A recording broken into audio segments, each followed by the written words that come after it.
on, everybody? It is Johnny from CI Esports, and we are here right now at CEX 2023 with the man himself, the host of this entire event, Kevin Mitchell. Kevin, how you doing, man? Hey, Johnny, always a pleasure to see you. Oh, of course. It's been too long. 3 years, Yes. man. Three Yes. long years since we were at the last CEX event in person. So, right off the bat, man, how do you feel now? I mean, we're currently in the event right now. It's happening right now. But how do you feel the event taking place, it going off, I'm not going to say without a hitch, but definitely happening, and people are enjoying it? What are your thoughts, man? How do you feel? Well, we're dealing with some very interesting times Yes. in terms of the industry and how people have perceived technology, gaming, and just the viability of it all. And for me, it was difficult to understand where it would all land when you're trying to bring all these forces together, the programming, the content, the curriculum, different brands and support and stuff like that. And it was more difficult this time, I think, just because of that climate and all these other factors. But ultimately, I think the power of esports prevailed. And I think people's desire to really bring it to a holistic, foundation, because I think what the current climate really exposed was there's a need for a constructive pathway to monetization and building, legitimate programs like you have that are tied to institutions. And so I think despite flying through turbulence, it was kind of like leaving Las Vegas, right? Where you hit the turbulence and you're like trying to get settled, you're hungover, but then it's still, the sunshine. When you go through the clouds, the sunshine's there and then it levels out and smooths. That's pretty much a good way to describe the CEX 2023. At least from my experience, and I know we kind of talked briefly before the event, all the different troubles and problems that kind of occurred. But to me, right now, I think it's been a great event. I think the opportunities to network and just meet these different people, Danny Martin that we met earlier, and these different pathways to esports, I think shows that esports is alive and well. And I think that for me in itself is a nice humbling experience to know that after 3 years, like even though it's been through so many highs and lows, right? The growth of the pandemic era to then it's kind of where we're at now is kind of going back and forth a little bit. That to see that esports right now on a level of at least collegiately and beyond is doing very, very well. So for me, another question I would say is man, like, what have you been up to the last 3 years? I think for you, I know we talked about kind of building this up. I know you kind of touched on it a little bit last year and was always kind of aiming for this, but like what kind have you been up to leading up to this event today? When you think about 3 years since the last time we did the live event, the world has really changed. And, there was that period where everyone was looking at those hybrid experiences, like the virtual space and the metaverse grind. And how are we going to do this, right? I think fundamentally it still came back to people wanting to be in the presence of others, to be able to share experiences and that community feel. Exactly, because gaming, a big part of gaming, I think, which is often overlooked, is that communal aspect, right?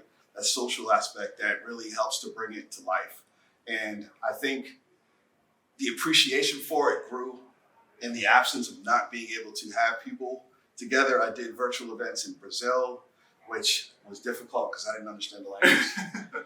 But I had a partner who helped me start CEX here in the States who ran that very well, high level. Done some small stuff in South Africa, and we've tried to start, we have a partnership in India, and they're now at the onset of building their infrastructure. So really esports, from the academic standpoint, really 6 to 7 years ago. So looking forward to opportunities on that front. But, as far as the US, again, I think because of the climate and people having to really take a real look at, okay, where are we going? The professional teams, some of them started to cut and run. Yeah. They don't see financial results, and then it's like, oh, it's a fad. We're leaving. They're not looking at the 100-year trajectory of college sports and being patient to say it has to evolve, right? They tried to fit it into the sports block and didn't think about a campus isn't just a varsity team. It's micro communities of thousands of gamers that need to be approached differently, right? Yeah. The fan engagement strategy, completely different than there's the tailgating and the blimps and flyovers. And that's already built in, though, right? Like it's built in the culture already. So for esports being so young, there's still so much room to grow. And I don't know why you would just kind of bail when it's going to be a struggle in the beginning. Exactly. And I think it also just really exposed the need to, I think there's more of a need to now institutionalize it, especially in academic settings, because this generation is growing up being embedded into immersive experiences of digital culture that it's second nature to them. Mm-hmm. So why not turn that into a pathway to technology? Yeah. Or to look at what the little leagues did for guys like me and Jad, right? It's not as strong as it used to be, mm-hmm. right? If there could be a good balance of still that physical activity, that engagement, but finding a way to properly harness digital activities like gaming for, bettering society, yeah. improving competitiveness, engaging with technology, whether, you touched on it earlier, whether people pursue gaming careers or careers that are aligned with gaming. To me, it is integral to the growth and success of society as a whole. Yeah.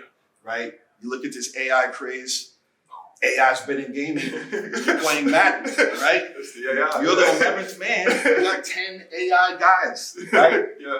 And I think if you make that connection, a lot of kids would be more interested in understanding, the technological aspects of society, and I think it would be a fundamental driver of improving societies all over the world. And it's pretty evident now. 100%. I think it's going to be more evident as we see the years progress on and the esports continues to evolve and grow as it should any young emerging industry. And so with that said though, what do you think though, for your sake, like I just want to go back to the event side of planning CEX. What for you are some of the, so if you had someone to talk to who's just planning their first event, what advice would you give them on how to kind of create this brand, this event, and kind of have it, obviously you're going to run into some hurdles, but what would you advise them in terms of how to kind of start their first event and bring something like this to life? It's a good question, and I actually teach this in an esports events class. And I actually did a session. I'm doing classes for HP AMD collector project for the Middle East and North Africa. Oh my goodness. And part of it is a class just on esports event assessment, right? And it's understanding, when you're hosting an event, right? What are the conditions? Mm-hmm. Is the environment, the venue, is it accessible? Yeah. Is the day of the event, is it a good time? Are there competing events in that time frame? Mm-hmm.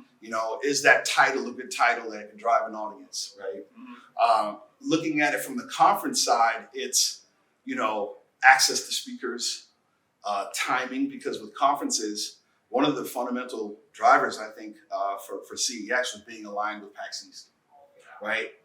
It's almost like Black Friday being aligned with Thanksgiving because it kicked off the Christmas season. Mm-hmm. This is kind of that version where it's, PAX East, 60,000 gamers coming to Boston. I'll come a day early. Mm-hmm. So it was easy for brands and people to come and make a week of it. Yeah. Right? That really helped to jumpstart it. So I think it's really looking at the environment, the landscape, the ability to identify partners and speakers that can help captivate audiences. And I think part of it is, I was a DJ and it was like mixing records, like when you're at a party and it's like people that like 4 or 5 different types of music, how do you blend it all? Yeah. So I would mix three and three, so if it's a little reggae, if it's a little dance, if it's a little something for everybody, Jersey garage, whatever, mm-hmm. I would give everybody a little something. CEX, if you're an academic, you're strictly all about pedagogy and hearing from your peers about what are the challenges. If you're an academic, administration person, you understand the same type of animals, like, what are the, budget constraints? Does it help retention? Yeah.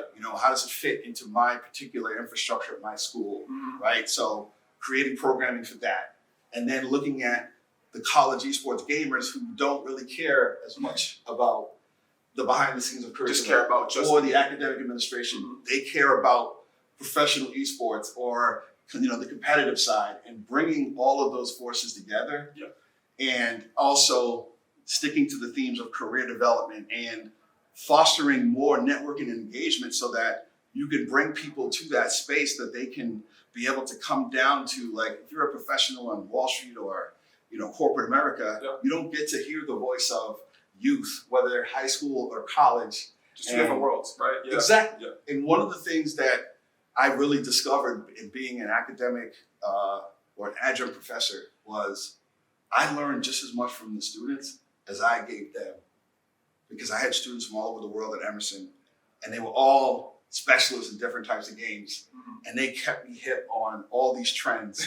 I could not pay for that type of insight, right? It gave me a competitive advantage out in the field. Yeah.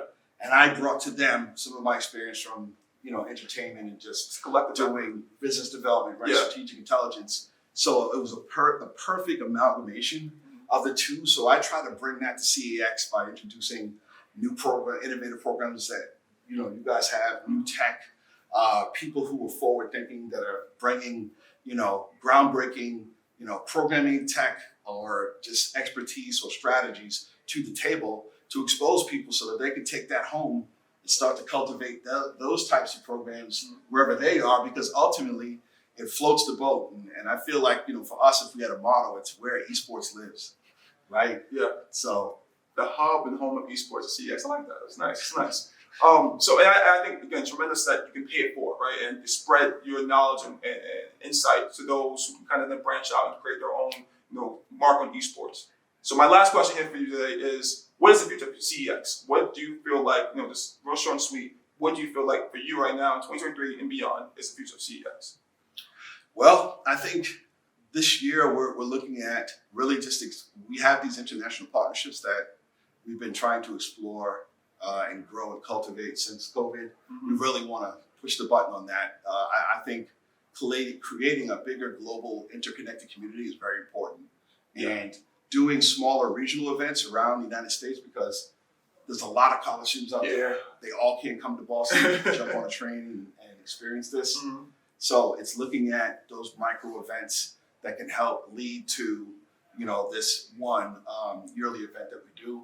I want to beef up the operations because, quite frankly, this was an experiment in a class, and it's evolved and it's gotten to the point where it needs its own infrastructure and build out, because I looked at it as really thought leadership, business development, education, but I think it's a lot bigger than that. And so I'm going to decompress after this event and really just think strategically about, hey, can I bring it to New York? Can I bring it to Atlanta? Can I bring it to Florida or any of these places? And look at the Middle East, North Africa, South Africa, India, Dubai, and how can we create this global network that has ancillary platforms or insight information and take this content that we've been capturing and repurpose it to help individuals who don't have access to Boston trains and really just help drive the industry, because again, this wasn't made to be a moneymaker. This ain't a Wall Street investment, how to get rich forum. It's really just how do we improve the entire ecosystem for all, right? So I think that's really where we want to focus, is just helping to expand the footprint and build the infrastructure and just look at international growth.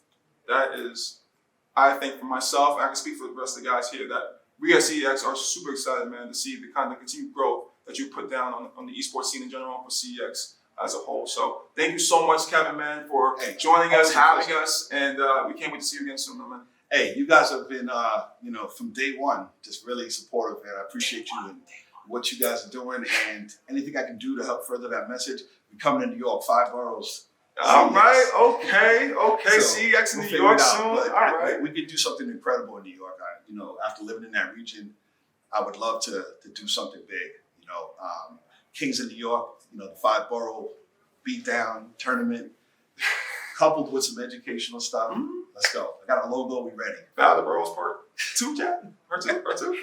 All right, guys. So thank you so much, guys, for watching. Again, thank you so much, Kevin, and we'll see you guys next time. Anytime.